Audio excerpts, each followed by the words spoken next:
All right, so let's talk about subject lines. So you're going to be testing out a bunch of different subject lines, but there's an important distinction here. You can't write subject lines the same way you do for marketing emails, right? So you can't really write, high curiosity style bullets like the three things you must do if you want to start earning money today with your new product, right? Like you can't really do that because that breaks the feeling. The feeling of I'm a peer, you're a peer, I'm a friend, I'm a person, cool guy, you're a cool guy. We're on the same level, we're reaching out to each other.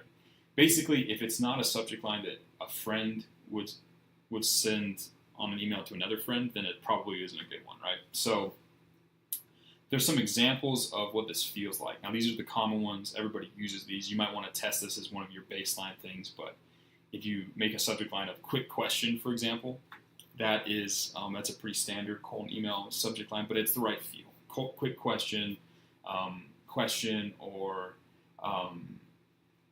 you can do the first name question mark. I mean, they're gonna feel a little vague compared to some of the subject lines you're coming up with on the other side.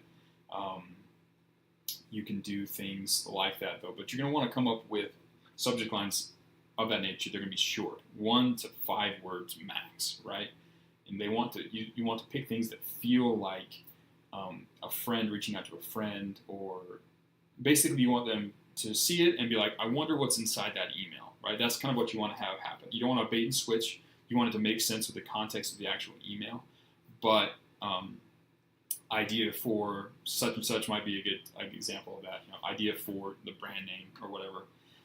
There's a bunch of different ways you can do this, but you want it to be I wonder what's in that email. It doesn't sound like a cold blasted marketing email. I wonder what this guy has for me, right? That's kind of the feeling you want to have happen there, right? You don't want it to feel like a marketing email. You want it to feel like one person reaching out to another. Something though to keep in mind. I had an important thought about this. So yeah, so coming up with them, I want you to start, like, you'll probably do a deep work session and you come up with 20 to 30 different ones, right? And some of them will be good, some of them will be terrible, but you're going to come up with a ton of different ideas. Order them by the ones you think are the most likely and test 4 at a time. Again, test 4 the first day, 4 the second day. Once you get one that gets over 80%, the next day you can maybe send 20 and see if that 80% open rate still stays. Once you've got that dialed in, you've got a winner.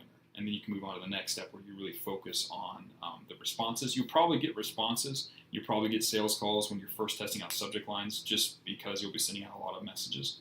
But this is extremely crucial. You have to get the open rate over 80%. If you don't get the open rate over 80%, all the time you spend prospecting, all the time you spend setting up these email campaigns, it's just, most people when they send cold emails, they get about 30% open rates because they don't test subject lines. And that means that 70% of their time prospecting and setting up the stuff is completely wasted, right? You need to get 80% open rates or higher. It can be done. You just have to test good subject lines.